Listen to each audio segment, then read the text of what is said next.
I never thought that someone was beating on my child. If I would have thought someone was beating on my child, I'd killed them. Because that's my... It's the only thing she can have. This is 32-year-old Cheyenne Hill, who's taken into custody on November 23, 2022, after her 18-month-old daughter, Elliaunna Plummer, was airlifted to a children's hospital due to the severe and unusual injuries. The Department of Child Services received anonymous tips regarding child abuse, prompting them to visit Cheyenne's residence in Bedford, Indiana. On November 26, 2022, the detective revealed the heartbreaking news of Elliaunna's death to Cheyenne, who was visibly devastated by the loss. You know, her birthday was next month. Her birthday would be the 25th, 5 days after mine. Her birthday. For her second birthday, I can't even celebrate her second birthday. I will never get to see my baby get married. I will never get to see her go to kindergarten. I didn't get Christmas with her.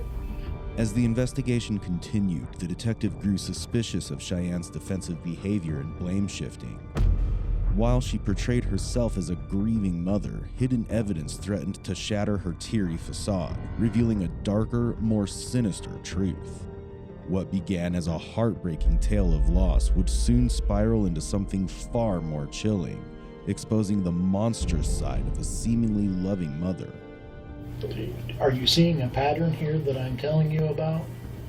That you have a tendency to engage in this he said, she said, they said, this is what I heard deal. After this disturbing event took place, Cheyenne was brought into custody for questioning. You tell me what happened. Well, this morning, whenever, at 3:40 to 5:20, she was awake and coherent and fine. She went to sleep. 3:20. 3:40 to 5:20. 3:40. She was awake and coherent. I was asleep. Cameron sat with her so I could sleep. She went back to bed. When she went to bed at 5:20, she cried a little bit and went right back to sleep. I woke up at 8 o'clock. She was still sleeping. She was snoring, so she was, as far as I knew, fine. I went into Cameron's room and hung out with him for a little bit to talk, and then went back in there to wake her up before I went to work to take her down to the babysitter, and she wouldn't wake up. I thought maybe she was just too tired. I asked him if I could leave her with him for as long as if he needed to call me to do that, so I could go to work. I went to work for an hour, and he said that he thinks that she needed to go to the hospital. So I came to her and took her to the hospital. Michelle brought me my babysitter. Now, when you, from the time you left her and went to work until you had returned and brought her here, had you noticed anything physically different? No. Nothing visibly? No, whenever I left, she still had some bruising and stuff from last night that was new. Michelle knew, she said nothing happened, so she just had some slight bruising on her face. Who's Michelle? My babysitter. Whenever I picked her up, I was like, oh, she has some more bruises, and then, I think about it like she's a baby, and she bruises easily, which she might have lupus, so we're not sure if it's because of that she's bruising easily. Nothing had been different. She originally had a knot on her head because she fell. She rolled off the bed about a week and a half ago. I'm Where not was sure that if she at? had anything else. It was at Cameron's house. It was in my bed. She just rolled off and onto the floor. Our floor is wooden, but that's all that happened, and she had a lump. So the lump had went down. Brett had seen it. It was just a little lump. Right, And and So the lump was here in between her eyes? Mm-hmm. Okay. And I had iced it last night because it looked like it was a little bit bigger, so I iced it to try to get the swelling down. Okay. And then, Did she, Cameron iced hang it on last just a minute. night too. Just when this up here occurred, did she have Was there any other problems with her as far as mobility No, wise? she was fine. Does she walked crawl fine. or She walk? walks. She does walk. And playing and moving her arms and stuff like that was all good? Yeah. Okay, continue on. And then last night was fine too. She was walking fine. I gave her a bath before bed too. And she was playing in the bathtub fine. But whenever she went back to sleep at 5:20, and then whenever I woke up, and then she was snoring, which she snores. I didn't think anything was wrong with her. I didn't think anything was wrong with her. What? Anyway. So, I thought maybe she was just too tired. Although Cheyenne claims that she and her boyfriend, Cameron Fleming, had noticed the bruises and injuries Elliaunna sustained, she still hadn't once considered taking her daughter to the hospital. As a mother who has just lost her baby, Cheyenne appears to be calm during the interrogation. The Department of Child Services had received a tip about potential child abuse just 6 days before Elliaunna was taken to the hospital, and they were the first to arrive at the scene. First responders from the Department of Child Services shared heartbreaking details with the detective about the abuse Elliaunna sustained. Their discoveries were so disturbing that they contradicted each of Cheyenne's words. Do you want to see pictures? Okay. It's bad. Have they left yet? Yeah. Is that That was them them there? going out. Okay. Doctors have babies probably. All right, we'll let you get to it. I know you got a lot to do. Yeah, See you they guys. said it's likely not survivable. That's what That's she the claimed initially. Of course, this child has so many injuries. You can scroll through. That's just what the nurses got today. What are these looking like to you? That looks like cigarette burns That's to what me. I was getting ready to say. That's what I thought as well. Yeah. These grim discoveries indicated that Elliaunna's safe space was filled with abuse and neglect, highlighting the extent of the trauma she endured before her tragic death. In the upcoming clip, Cheyenne talks about the moment she decided to take Elliaunna to the hospital after having overlooked the critical warning signs. Cameron tells you that she looks pale. Mm-hmm. You tried to wake her up. She just grunted. Made little noises like she didn't want to be bothered. Okay. And then what did you say or do? Like, continued to try to wake her up. And then She what? just She wouldn't wake didn't up. want to wake up. Okay. And then what did you do? I checked her eyes. They didn't dilate, but they seemed normal. Like they were normal. What do you mean you checked her eyes? To see if they dilated, to see if Demonstrate for me how you checked her eyes. Okay, Opened. so you opened her eyelids. Yes. Okay, see if gotcha. she was coherent. Okay, gotcha. But she didn't do anything, just grunted at me. I thought maybe she was just dead asleep. Like a normal... Ah! Okay. God! And then what?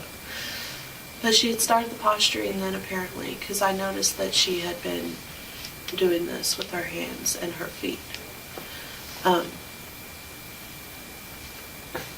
I asked him to see if he would keep her, and I texted Michelle to let her know that I wasn't bringing her down because she didn't feel good, but I might have to have her take me to the hospital with her.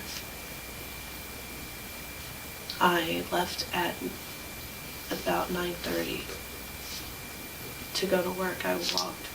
Someone saw me and picked me up and drove me the rest of the way. I was at work until 10:57 whenever Kara came and got me. What time was that? You were at work until? 10:57, I started at 10.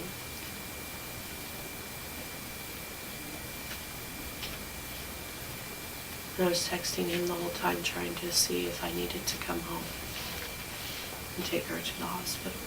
I went and took Ellie down to I noticed that she was not, she was not moving well at all.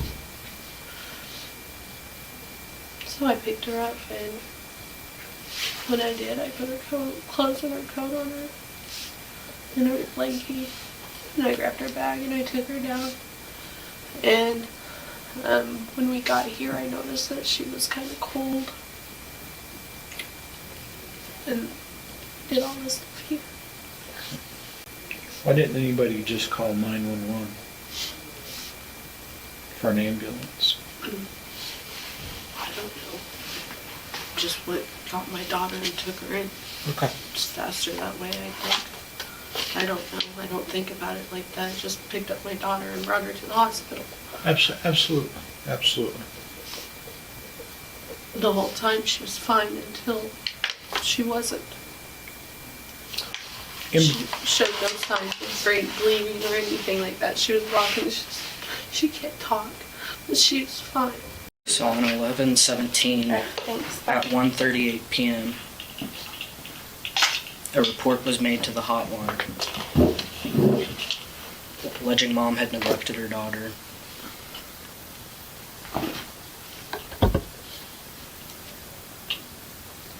And in that report, it was alleging, and she's already well aware of this because I had to meet with her on Monday, alleging suspicious smells coming from the nearby apartment home, that it is unknown which apartment the smells come from, but that mom visits the other apartments near her quite often with Ellie in her care. When I had mom take her out of the car seat, out of the car, Michelle's car, Michelle was in the driver's, she was acting fine. Yes. She was alert, she was awake, she was moving. And one thing I do know about her is she's never really been verbal. I'd have to get clarification from mom about like if there's like a speech delay or what that looks like. So, I mean, she was moving, there was no weird mannerisms or anything like that. Mom had brought to my attention, because I asked her first what she thought we got a report on the phone, like when she was agreeing to meet with me, and she thought we got a report because the child had a knot, is what she said, on that forehead from falling out of the bed, so she said that story.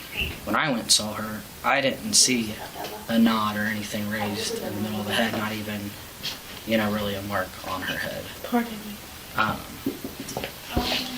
Sorry.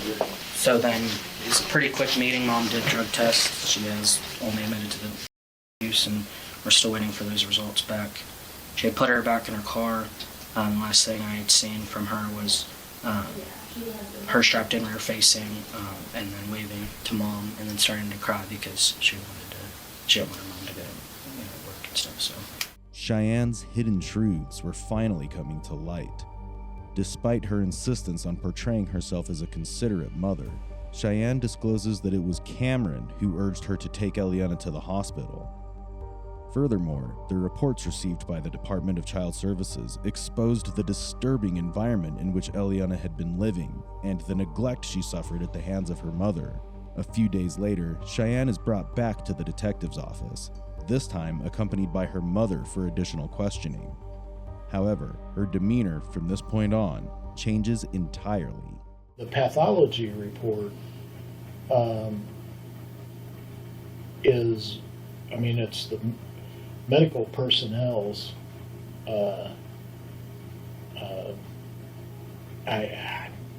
If it takes more than just a Band-Aid, I'm not very, I don't have any business making any calls on that.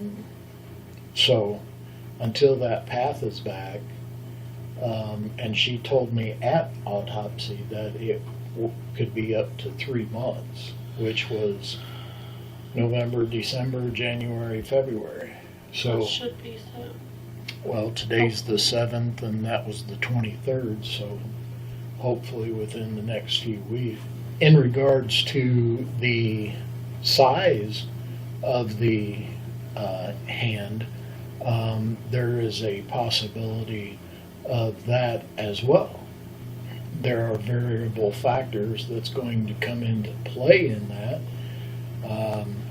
If you got somebody with a big fat head like me as opposed to a 20-month-old, a smaller hand is going to fit better over a 20-month-old as opposed to a full-size overweight man. That's why I'm trying to figure it out, because I know that whenever she pointed out that someone would have grabbed her face like this or held her mouth closed, to me that sounds like someone whose hand, I saw the marks on her face. Mm-hmm. So someone's hand had to have been small enough to have been like this on her face. Or, My hand would have been like this. well, but there's, So whose hand would have been small enough? well, that's what I'm saying, Cheyenne, is that there is, there are, the one thing that I said in there was that there are variables that's going to play into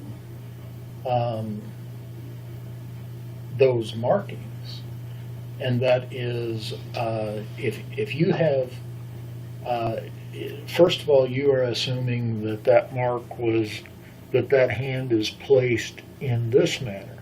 Cheyenne's statement suggests that she's making a strong effort to dominate the conversation and outsmart the detective. She desperately attempts to convince him of her cooperation in identifying the actual culprit. However, she's oblivious to the fact that the detective has already recognized her bizarre pattern of defending her actions and shifting the blame onto others. At least that's what Cameron had mentioned, was that you guys were leery because I locked the door to the bathroom whenever I cut Ellie's hair. Ellie's hair was falling out from what I thought was lupus. See, here you go again. Here you go again.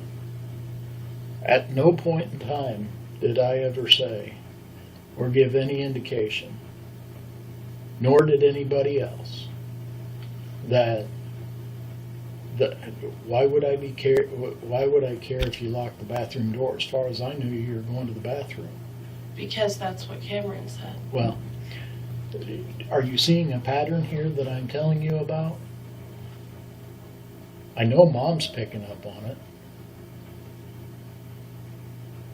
And that is that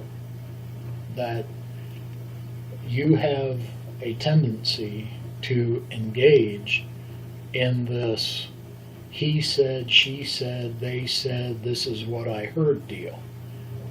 And, you know, Cameron may be on the up and up, and he may have honestly interpreted that I was, you know, questioning as to why the bathroom door was locked. But we also know that Cameron has problems remembering anything because of his parasite when he could. And Cameron's really sick. I know. that. I know.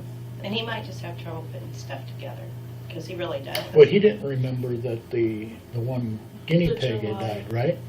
It's not a guinea pig, Right? it's a ferret. Well, he Is that forgot right? about Cheyenne and Ellie the other day. Okay. So, He thought they still lived across the hall. so if that's the case, if he can forget, I mean, we all know how much he's passionate about his guinea pigs, right? I love No, no. There you go off on a, okay.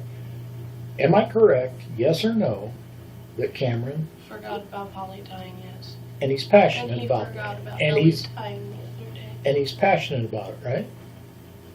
Is there any possibility that Cameron may be the person that injured Ellie and forgot about it? I mean, you were smoking quite a bit of pot, and he was, Yeah, but pot doesn't make you forget things like that. well, Cheyenne, I wasn't born yesterday, and I know what was going on. I was smoking weed. I've never smoked anything. And what did you just say there? What did you There's just? no way that he did that. I'm not saying There's he. no way that he hurt Ellie. I would have known. How would you have known? Because Would it have been the same way you know whether Kevin and Michelle hurt Ellie? Kevin and Michelle, whenever she'd come back, she would have a bruise bigger from there. That's why it had to have been Kevin and Michelle, because the time frame that they That's said what- that it happened. That's who you want. That's who you want to believe. No, is actually, Kevin I and want to Michelle. believe whoever it will go to jail, even if it was Cameron. Then you need to. And I'm not attempting to upset you. I'm not attempting to upset you, and I know I am, but I'm just being candor and frank with you. I shouldn't say I, have done a lot of homework in this, and we continue to work on it, and hopefully within a reasonable amount of time we'll be able to come to some sort of conclusion. But even to your own accord, there were there were other aspects of Ellie's health that should have been addressed before, for the lack of a better term or me not knowing what to call it, a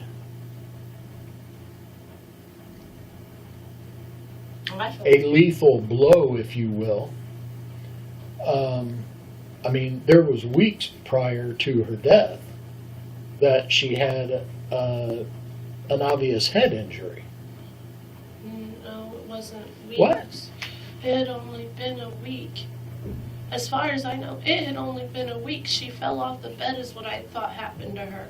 I didn't know there were weeks of head injuries. So There was the the lump on her head, the hematoma, is what Cameron called it, was a hematoma. Because it was what would be considered a subdural hematoma, because he told me that's what it's called as a nurse. Whenever I didn't take her to the hospital is because he told me that she would be fine as long as I stood and took care of it. And I started to take care of it, get all the icing and everything started to go down. And then she goes back to Kevin and Michelle's on Monday night. She's got a bigger... The statements Cheyenne has made so far offer only a glimpse of the dramatic twist that is about to unfold. When the detective confronts her about playing the blame game, she responds aggressively and defensively about her actions, just as she's been doing from the start. She refuses to take responsibility for her negligence, which led to her daughter's death, and shifts the blame onto everyone but herself. She had bruising and this head injury, a head injury. Oh, I thought a week. a week and a half. Yeah. It would have been about a week and a half when you took her in. But where did you take her to? No, I took her to the hospital. I didn't take her until What after. hospital did you take I her to? didn't take her until after the, I took her at the hospital whenever you and I saw each other. That's when correct. See, I kept thinking maybe she's hurt herself in some other way because she's a baby, she gets her head all stuffed, but I never thought that someone was beating on my child. If I would have thought someone was beating on my child, I'd killed them. Because that's my So maybe she could have. baby.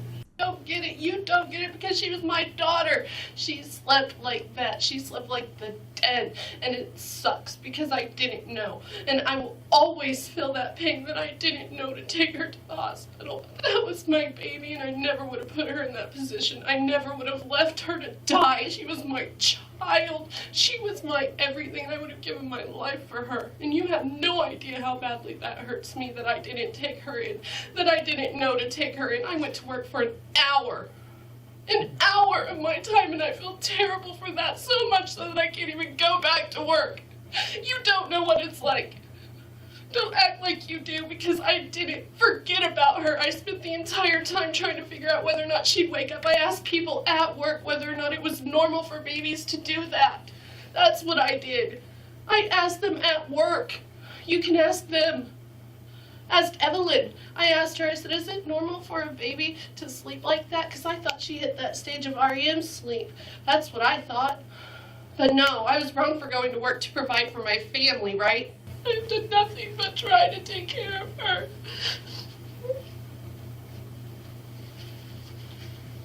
I will live with her the rest of my life. Whether or not I failed her, as you said. But I didn't do it intentionally. I didn't do it because I wanted my daughter to die.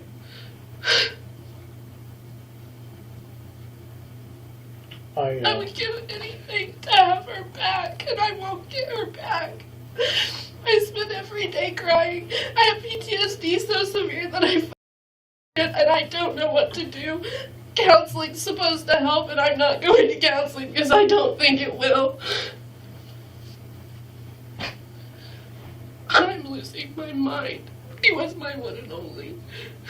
I had a C-section in my tube side. Ellie was it. Because the doctors were not going to allow her to have any more. They told her that they wanted her to abort Ellie, and she didn't do it. This was the only baby she could ever have. And she risked her life having her. Only for her to die. It makes no sense to me. But if you say that you may never have answers, you can't do that. You can't never have answers, not for me, for Ellie. You can't. You cannot never have answers. That's not fair. Because I can't move forward without her and without knowing what they did to my daughter. Anyone, they, human, person, whoever f***ed up and killed my daughter. I want to know who did it. I want to know why. I want to know why someone would hurt her. I don't understand why someone would hurt her. I don't get why a baby, you know, her birthday was next month. Her birthday would be the 25th, 5 days after mine. Her birthday, for her second birthday, I can't even celebrate her second birthday. I won't ever get to see my baby get married. I won't ever get to see her go to kindergarten. I didn't get Christmas with her. I cried all Christmas. I don't know how I am supposed to move forward without knowing what happened to her. The more Cheyenne pretends to portray herself as a devastated mother, the more she reveals herself to be an actress. Instead of focusing on her daughter, her primary concern appears to be herself. She narrates her experiences in a way that frames her as a victim of the circumstances and the struggles she faced throughout this time. Although the detective sees through her act, Cheyenne persistently performs with the same intensity. The first question I have for you is, I would like to know if you watch any type of TV and like investigative shows and so on and so forth, but it also is true that when you investigate a homicide,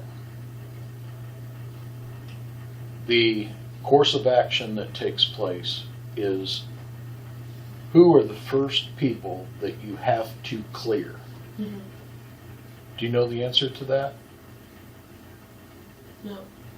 The answer to that is the person or persons that are closest to the victim.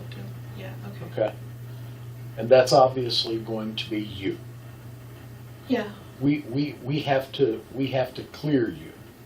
Okay? And one of the easiest ways to do that is, I would like to know if you will take a polygraph. Yeah, absolutely. I'm sorry, I 100% know that that's what happened to my kid. And I'm so very angry.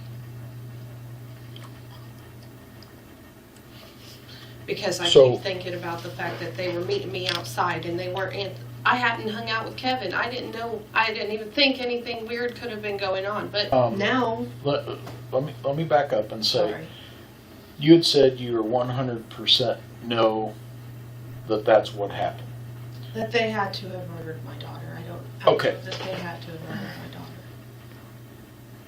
I don't know how I didn't realize. I hate myself so much because I went to work.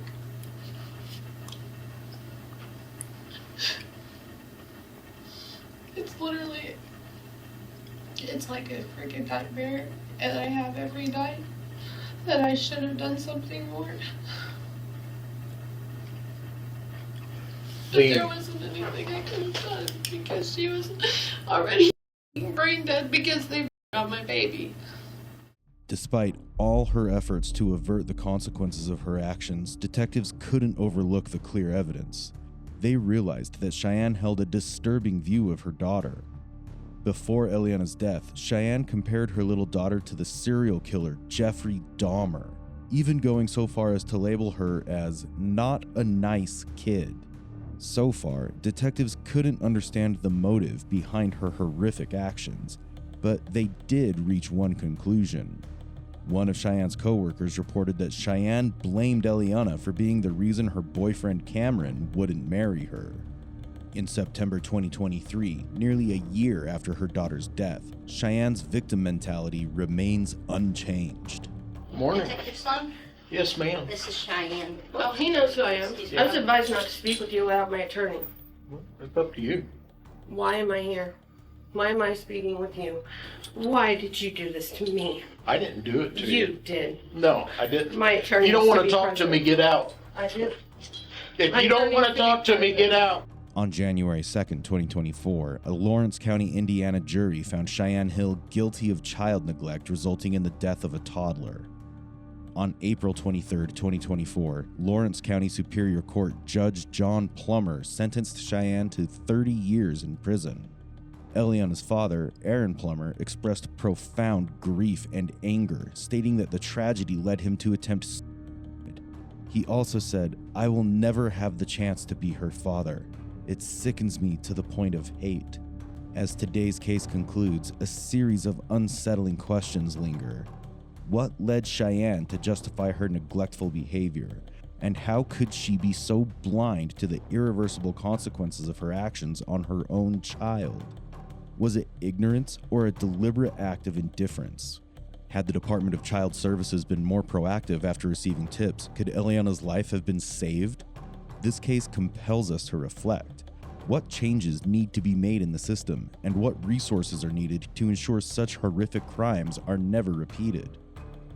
Share your thoughts on this disturbing case in the comments section below, along with any story suggestions you'd like us to cover. Also, don't forget to like, share, and subscribe to our channel.